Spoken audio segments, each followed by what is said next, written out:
It's the summer of 41, and Hitler has launched a massive attack on the Soviet Union. After witnessing the Red Army's failures in the Winter War, he was convinced of a quick and easy victory that would cement his position in Europe. A German vanguard sped towards Moscow, hoping to pierce the Red Army's defenses and open up a road for the main push. But as they reached a junction in the road, the leading vehicles suddenly found themselves staring into the barrel of a 45mm anti-tank gun. While the panzer leading the column opened fire, the trucks carrying German troops veered off towards cover, anticipating an ambush. In our first mission, we're playing a squad-level game of 250 points. The German battle group of the Panzer Division consists of a Schützen platoon with a command squad riding a heavy car, 3 6-man squads riding trucks supported by a 3-man MG team each, and they are supported by a heavy MG team and a squadron of 3 Panzer IIIs. The battle group is led by a forward HQ riding an SD Kevset 251-1. Facing them is a Soviet battle group hoping to stall their advance. This battle group consists of a rifle platoon with 4 8-man rifle squads and a 3-man command section. They are supported by 2 45mm anti-tank guns, 2 BA-10 armored cars, and a T-34 tank. We played the first generic scenario of the Barbarossa book, the Hard Road East. There were 3 objectives, 1 on the road junction, 1 in the woods on the Soviet side, and 1 in the ruined farmhouse. I, playing the Germans, had no scouting units. The Soviets had their 2 armored cars, so being out-scouted I had to start by drawing a battle counter. And I got a 4, so before the battle had even begun, the Germans had already taken a significant hit to their morale. Having fewer scouts, I also had to deploy my vanguard force first, before my opponent deployed his, allowing him to respond to my choices. One of my Panzer IIIs started on the road, heading towards the junction, while 2 trucks moved off-road carrying a rifle team and an MG team each towards defensive positions in the woods and the farmhouse.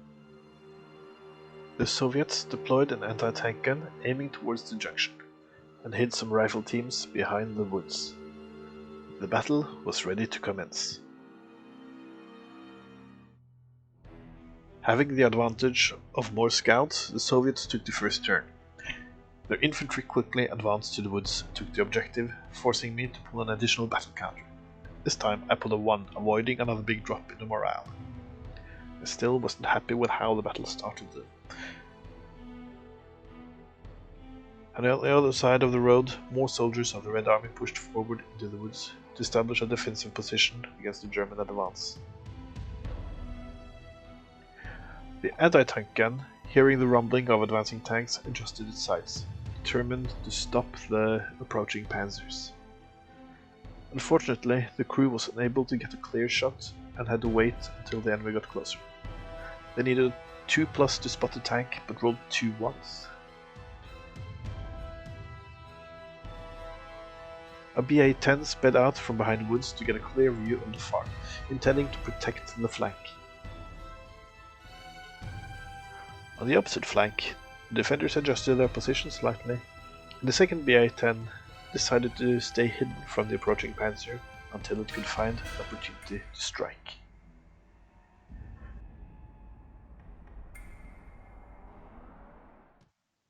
The Germans received 5 orders. They began by moving a transport up to the farmhouse. Infantry poured out and took up position, ready to hold the objective.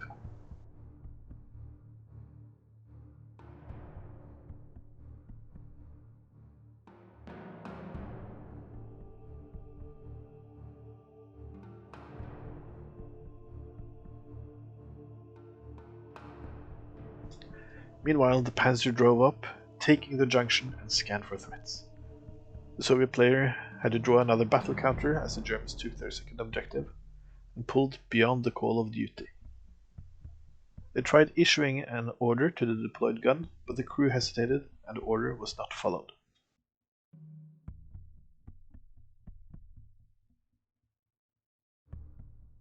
The panzer spotted the gun and quickly loaded an HE shell. They aimed, fired, and scored a hit.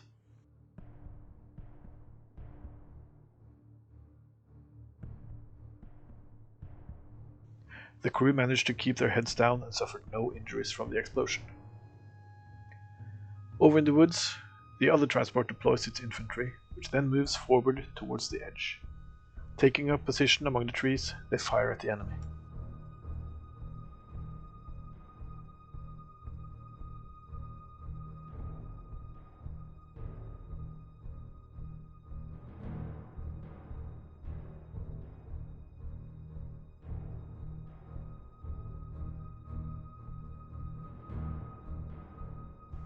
Managing to get a clear shot, they score 2 hits. One soldier is saved by the cover from the trees, but another goes down. The MG team follows up and attempts to add their firepower to the rifle teams, but the Soviet soldiers have gone to ground and no longer present a clear shot to the German troops. Having made some headway and completed their orders, the Germans end their turn and prepare for a Soviet counterattack. The Soviet reserves started appearing on the field of battle, hoping to halt the German advance.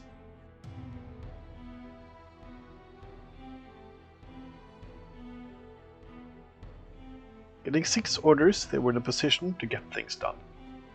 Their first order of business was to take care of the Panzer III on the road.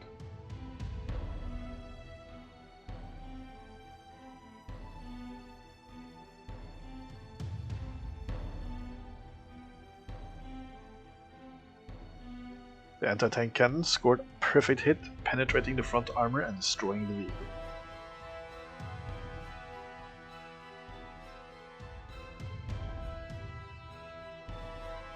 Pulling a battle counter, the Germans got air attack. The sound of approaching fighters could be heard above the din of battle. The Soviet infantry returned fire on the German rifle team. They managed to land 5 hits, and only 2 were saved by cover. The rifle team lost half their members and were forced to take a morale test.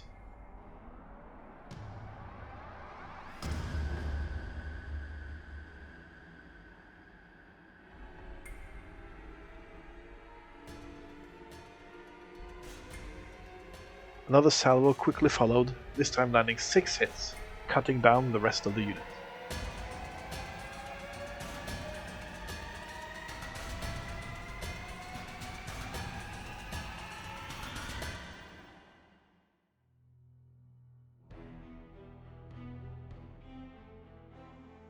This time, I pulled confusion from the bag.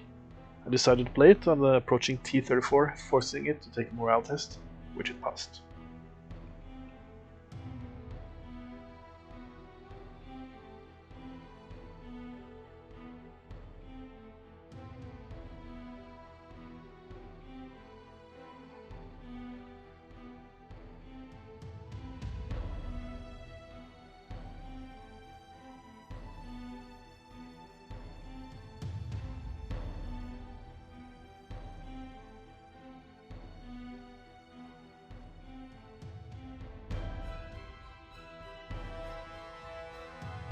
While the infantry moved up to the wooded area in the middle, the BI-10 hiding behind the other woods moved out of cover to open fire at the enemy MG team, but didn't manage to spot them.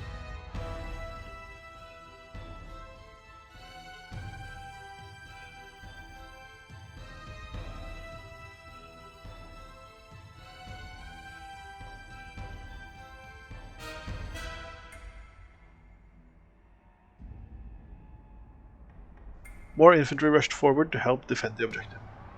Meanwhile, the second BI-10 launched an attack on the farmhouse.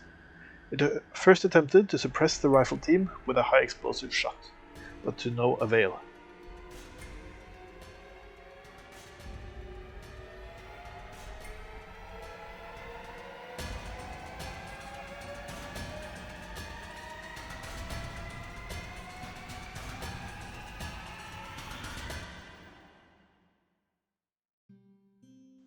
Going for a more direct approach, it then fired an aimed shot that landed perfectly.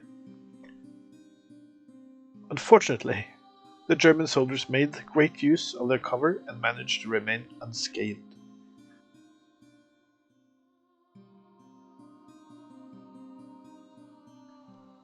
The initiative passed to the Germans, who first rolled to see if the fighters they heard were on their way to assist in their attack on the Soviet position. But unfortunately, it turned out that it was headed toward another part of the greater German advance, and it passed right by. I then used my Panzermarsch to rush my reserves forward, receiving 4 units.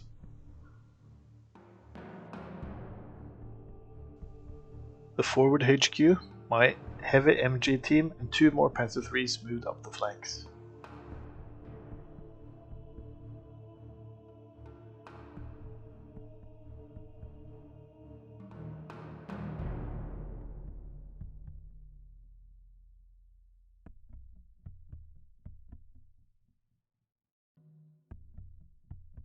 I rolled for my orders, and with 2 officers on the table I got 7 orders to issue to my troops.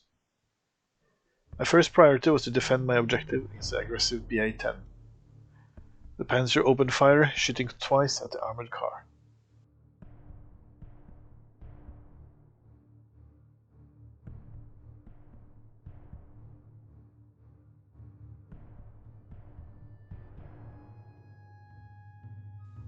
The first shell found its target, but scored only a glancing hit.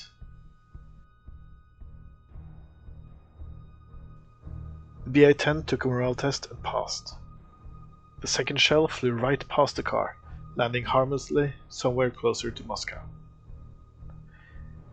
The second Panzer decided to take care of the T-34. It moves up, spots the enemy tank, and aims. Unfortunately, the shell whizzes past its target.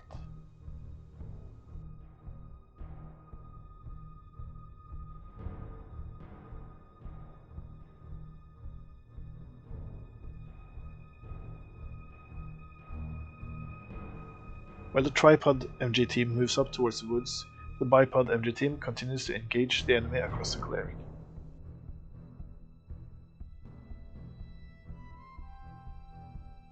It scores 4 hits, and 3 Soviet soldiers are brought low.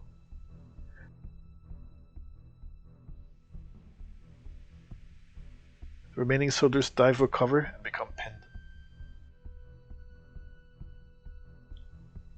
The MG team keeps up the fire, scoring another 3 hits against the same target.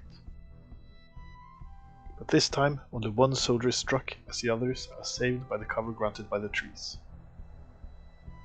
Another morale test is necessary, and while the inexperienced soldiers are tempted to flee, they just manage to keep their wits about them. The senior officer drives up behind the woods, hiding from tanks and armored cars. Likewise, the now empty transport backs away from the enemy vehicle's field of fire. At the farm, the MG team opens fire at the woods, trying to dissuade the Soviet infantry from moving closer, but cannot get a clear shot. With all orders issued, the Soviets now take their turn, beginning with sending in the last of their reserves. Another anti-tank cannon appears on the far flank with a clear view of the farm. With only 2 orders available, the Soviet commander has some hard choices to make. He decides to split his attention between the 2 flanks and activate his armored cars. The first BA-10 moves up, out of sight of the Panzer, and fires a high explosive shell at the German MG team, hoping to take the pressure off his infantry.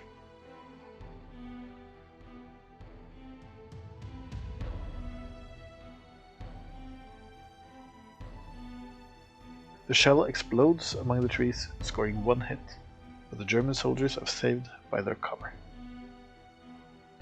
The second BA-10 mirrors the movement of the first one, moving out of sight of the German Panzer, but this time firing suppressive fire with its machine guns at the rifle team in the farmhouse. The hail of bullets forces German soldiers to keep their heads down, pinning them. After the brief counterattack by the armored cars, the Germans regain the initiative. Only the platoon commander arrives from reserve. But with 3 officers on the table, the Germans have the upper hand when it comes to orders. I roll a 6, thus receiving 9 orders this turn. The Soviets were at a major disadvantage at this point. We start by sending a Panzer III to hunt the car.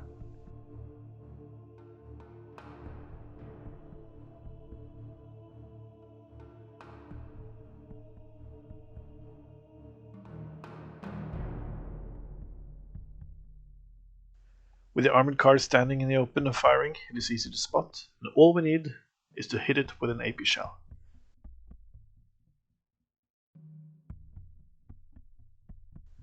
The shell punches through the front armor, reducing the car to a smoking pile of twisted metal.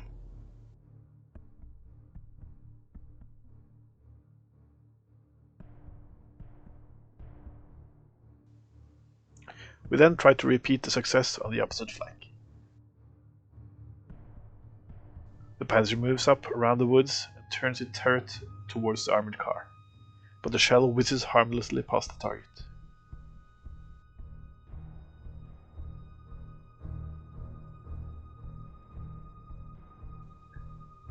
The farmhouse MG team fires at approaching infantry again. It first attempts aimed fire, but is unable to spot them. It then fires suppressive fire instead, pouring lead into the woods, trying to halt the advance, but it is ineffective. The wood MG team has more luck. It fires a steady stream of aimed fire at the pinned soldiers, trying to dislodge them. We have a clear shot, and the first salvo lands 2 hits. One more soldier goes down.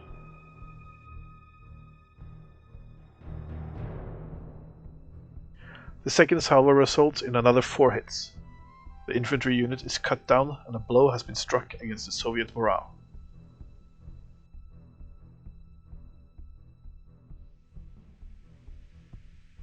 The company command moves towards the farm, trying to stay out of sight of the enemy AT gun across the river.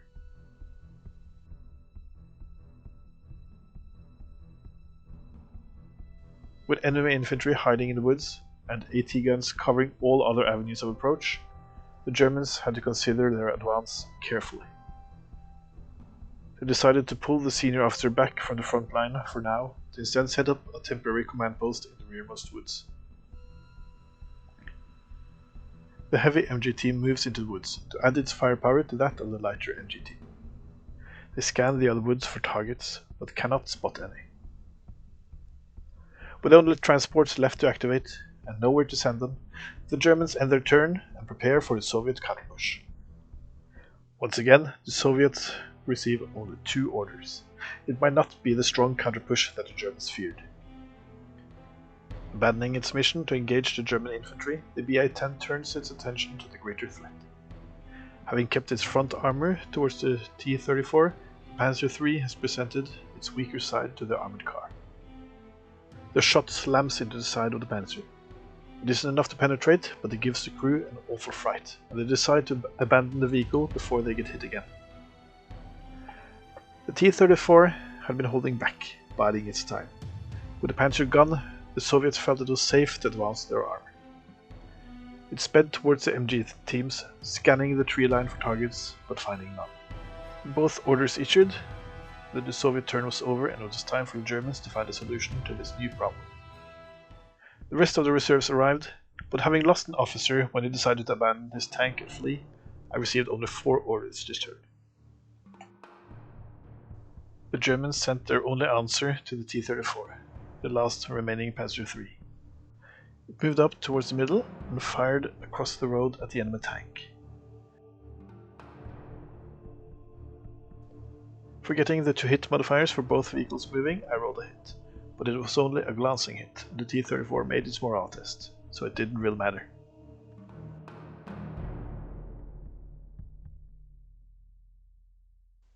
Again, the MG team in the farmhouse opens fire at the enemy. They start with suppressing fire, delivering a precise salvo, but the Soviet infantry makes effective use of their cover. So effective, in fact, that the MG team can't find a clear target for aimed fire.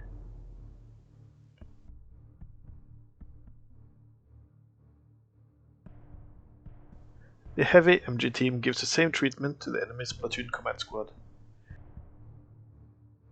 The suppressing fire is more effective in this instance, and the command squad is pinned. But again, the Soviets are too well hidden to present a clear target for aimed fire.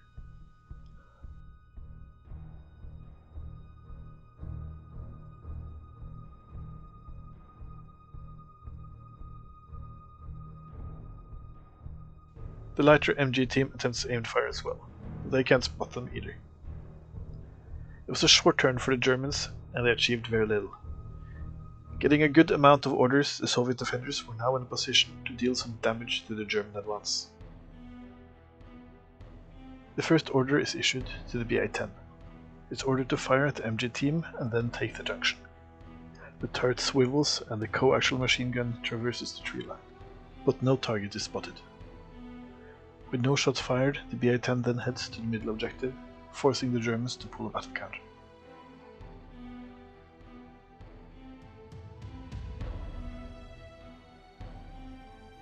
A-1 is pulled, which is immediately played as a breakdown on the unreliable T-34.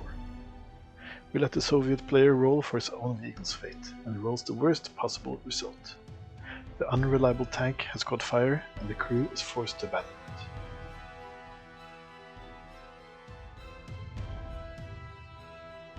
The Russian infantry attempts to open fire at the MG team in the farmhouse, but since they are a small team and didn't spot anything to fire at in their turn, the Soviets need a 4 to spot them.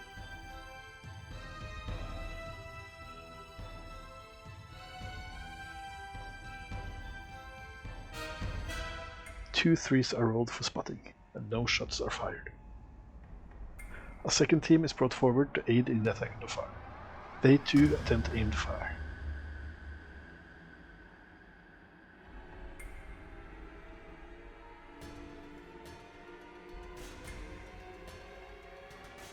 But another 3 is rolled and no Germans are spotted. The AT cannon in the corner can see something resembling the side of Panther III across the battlefield and attempts to take it out.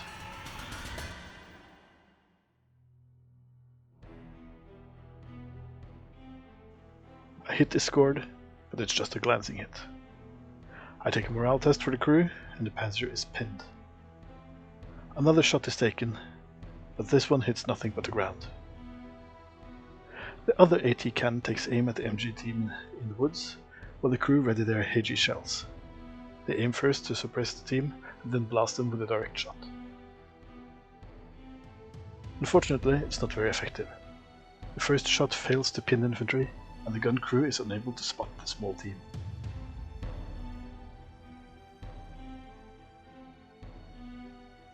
Needing all the firepower they can muster, the Soviets then order the last of their infantry squads to move into the woods and open fire on the Germans. They look for the pesky MG team to take them out, but fail to spot them. The turn passes to the Germans. We scan the battlefield and try to put together a plan. We roll 6 orders and attempt to push the infantry now that there are fewer armored threats. First, the senior officer orders a tactical coordination on the pinned panzer, and another battle counter is pulled. Panzer crews are regulars, and a 3 is needed to pass the experience test. No luck. The Germans took a blow to their morale with nothing to show for it. The heavy car moves around the corner of the farmhouse, and the command squad disembarks to aid in the defense of the objective. This fresh squad opens up at the enemy in the woods. They first fire suppressive fire, which proves to be effective. The enemy infantry is pinned.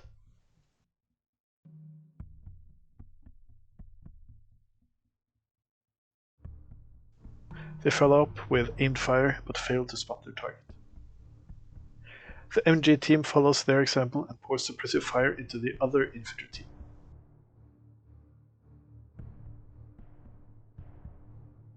Unlike their officers' team, they spot their target and shoot a stream of aimed fire at the now pinned soldiers.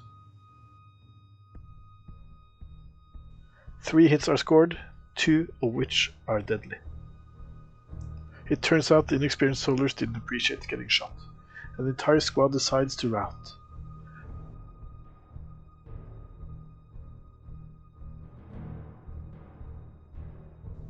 This was a major blow to the Soviet morale. The heavy MG team is ordered to fire at the large infantry squad holding the objective, but before they can open up, the Soviet forces decide to pull out. Apparently, their losses had been too heavy, and the remaining troops had lost their will to fight. After a rough battle, the German vanguard had managed to punch through the Soviets' defensive line. This only confirmed their suspicions that the Red Army would offer little resistance against the German war machine. Operation Barbarossa was underway, and the German commanders felt confident that the Nazi flag would hang across Moscow well before winter.